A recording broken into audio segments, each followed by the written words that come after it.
आज हम जानेंगे यूजीसी नेट का पहले पेपर का सिलेबस क्या होता है। तो यूजीसी नेट एक ऐसा एग्ज़ाम है जिसमें दो पेपर्स होते हैं, paper one and paper two. Paper one जो है वो कंपलसरी होता है, जबकि पेपर टू जो है वो सब्जेक्ट का पेपर होता है। जो सब्जेक्ट आपने मास्टर्स में अपनी पोस्ट ग्रेजुएशन में ले रखा होता है वही सब्जेक्ट का पेपर आपका पेपर टू कहलाता है। और जबकि पेपर वन आपका एक कंपलसरी पेपर होता है। इस कंपलसरी पेपर में आपकी 10 यूनिट्स होते हैं, और वो 10 यूनिट्स कौन कौन से होते हैं ये समझने वाली बात है हमारी। देखिए साथियों, अगर हमें नेट का एग्ज़ाम पास आउट करना होता है तो उसके लिए सबसे ज़्यादा आवश्यक जो होता है वो पहला पेपर होता है, क्योंकि पहले पेपर के कारण ही हम उस एग्ज़ाम को क्वालिफाई कर पाते हैं।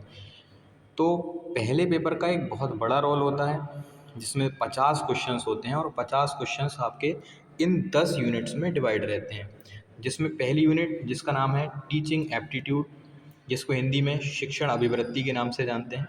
इसमें टीचिंग से रिलेटेड क्वेश्चंस पूछे जाते हैं। चूँकि नेट पास करने के बाद में आपको असिस्टेंट प्रोफेसर बनना होता है, तो उसमें भी आपको टीचिंग करनी होती है। इसलिए हाउ टू टीच, कि आप पढ़ा कैसे सकते हैं, उससे रिलेटेड क्वेश्चंस आपको टीचिंग एप्टीट्यूड में देखने के लिए मिलते हैं। जबकि दूसरी यूनिट जिसकी हम बात करें तो वो है आपकी रिसर्च एप्टीट्यूड, जिसको हिंदी में शोध अभिवृत्ति के नाम से जानते हैं।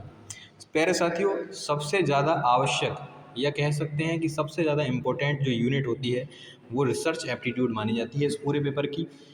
तीसरी यूनिट जिसका नाम है कॉम्प्रीहेंशन, जिसको हिंदी में बोध कहते हैं। कॉम्प्रीहेंशन में क्या होता है कि एक पैराग्राफ दिया होता है, उस पैराग्राफ के माध्यम से आपको कुछ क्वेश्चंस, 5 क्वेश्चंस शॉर्ट आउट करने होते हैं। प्यारे साथियों, चौथी यूनिट आपकी कम्युनिकेशन, जिसको हिंदी में संप्रेषण के नाम से जानते हैं। कम्युनिकेशन में आपके कितने टाइप का कम्युनिकेशन होता है और बहुत सारे क्वेश्चंस आपके देखने को मिलते हैं। पांचवी unit mathematical reasoning and aptitude. प्यारे साथियों, बेसिकली अगर हम कहें तो इसमें सबसे ज़्यादा अगर ध्यान देने वाली बात क्या है तो इसमें मैथमेटिक्स और रीजनिंग के क्वेश्चंस आपको देखने के लिए मिलते हैं। हिंदी में हम इसको बोलेंगे गणितीय तर्क एवं अभिवृत्ति। प्यारे साथियों, एनटीए का एक रूल बना हुआ है कि 10 यूनिट्स जो हैं उन सारी यूनिट्स से 5-5 क्वेश्चंस आते हैं। तो 10 unit 5 question from per unit, तो कुल मिलाकर के आपके 50 क्वेश्चंस आते हैं। लेकिन कभी अब ऐसा कोई मैंडेटरी नहीं है कि 5 ही क्वेश्चन आएंगे, 2 भी हो जाते हैं, तो कभी 6, 7, 8 भी हो जाते हैं। प्यारे साथियों, नेक्स्ट यूनिट है लॉजिकल रीजनिंग, जिसको हिंदी में हम बोलेंगे युक्ति युक्त तर्क, यानी लॉजिकल रीजनिंग यहाँ पर पूछी जाती है छठी यूनिट से। सातवीं यूनिट डेटा इंटरप्रिटेशन, जिसको हिंदी में बोलेंगे आंकड़ों की व्याख्या। प्यारे साथियों, डेटा इंटरप्रिटेशन को हम शॉर्ट में, बहुत फेमस नेम है इसका, डीआई। तो डीआई से रिलेटेड क्वेश्चंस आपको, डाटा से रिलेटेड क्वेश्चंस आपको देखने को मिलते हैं। इसमें भी 5 ही क्वेश्चन आते हैं। एक डायग्राम दिया होता है डेटा का, उस डायग्राम पे आपको 5 क्वेश्चन देखने के लिए मिलते हैं। नेक्स्ट यूनिट है unit number 8, information and communication technology, जिसको शॉर्ट में हम लोग आईसीटी बोलते हैं, सूचना एवं संचार प्रौद्योगिकी। कंप्यूटर से रिलेटेड क्वेश्चन इस यूनिट से पूछे जाते हैं। यूनिट नंबर 9 में पीपल डेवलपमेंट एंड एनवायरनमेंट, यानी लोक विकास और पर्यावरण।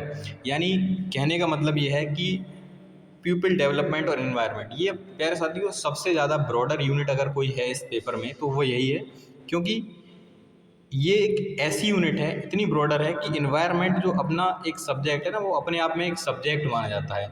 और इस यूनिट में पूरा का पूरा हमें इन्वायरमेंट दिया हुआ है। तो ये बहुत ही ज़्यादा ब्रॉडर यूनिट है, इसको पढ़ने के लिए हमें बहुत समय चाहिए होता है। नेक्स्ट और लास्ट यूनिट है आपकी unit number 10, higher education system, उच्च शिक्षा प्रणाली। चूँकि हम जानते हैं नेट का एग्ज़ाम अपने आप में एक हायर एजुकेशन का एग्ज़ाम है, तो इन्होंने इसमें हायर एजुकेशन को भी ऐड किया है कि हमारे भारत में हायर एजुकेशन में कौन कौन सी प्रणालियाँ, कौन कौन से क्या चल रहे हैं, उस सब से रिलेटेड आपका ये एग्ज़ाम है। तो प्यारे साथियों, मुझे उम्मीद है, मैं आशा करता हूँ कि आपको ये वीडियो समझ में आई होगी, और यूजीसी नेट क्या होता है, किसको कैसे इसको क्रैक कर सकते हैं, तो आपको बहुत अच्छी तरह से समझ में आया होगा। अगर फिर भी आपका कोई डाउट है तो आप कमेंट कर सकते हैं कमेंट बॉक्स में, और ज़्यादा से ज़्यादा वीडियो को शेयर करिए और चैनल को सब्सक्राइब करिए। प्यारे साथियों, सारी यूनिट्स का पढ़ने का मतलब है कि आपको एक अच्छी तरह से तैयारी हो जाएगी, और मेन चीज़ क्या है कि आपको इस पेपर में अच्छा स्कोर करना ही होगा। अगर आप इस पेपर में 35 to 40 क्वेश्चन सही करते हैं तो बहुत अच्छा माना जाता है, जीआरएफ के भी चांसेस यहाँ से बनते हैं। तो शुक्रिया, बने रहिए हमारे साथ एजुनेट के साथ। शुक्रिया।